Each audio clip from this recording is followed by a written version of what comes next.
Dans une semaine pile, nous devrions commencer à nous déconfiner. Devrions, car l'objectif des 5000 cas de Covid par jour fixé par le gouvernement n'est pas atteint et il ne devrait pas l'être d'ici le 15 décembre.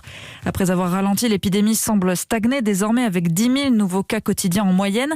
Avec de tels chiffres, Victor Delande, peut-on reprendre le contrôle sur la propagation du virus ? Oui, sur ce point, les spécialistes sont plutôt positifs, mais ça dépendra de la stratégie adoptée, comme l'explique Renaud Piarou, épidémiologiste à l'hôpital de la Pitié-Salpêtrière. Si on s'en donne les moyens, c'est possible. J'ai beaucoup discuté avec le conseil scientifique. Ils comprennent tout à fait l'intérêt d'accompagner les patients, de les aider à s'isoler et non pas de les contraindre. Ce travail d'accompagnement nécessite d'avoir du monde sur le terrain. Pour l'instant, ce mouvement n'est pas celui qui est privilégié, en tout cas, puisque je vois surtout qu'on nous parle de dépistage massif dans telle ou telle ville. Au final, quand on regarde ce qui s'est passé en Slovaquie, ça n'a pas changé le cours des choses de manière radicale. Et pour que l'isolement fonctionne, là où le bas blesse dans la stratégie gouvernementale depuis le début de l'épidémie, il faut conseiller les malades, faire du sur-mesure, regarder leur habitat, avec qui ils vivent, les accompagner, faire leurs courses, garder leurs enfants si nécessaire.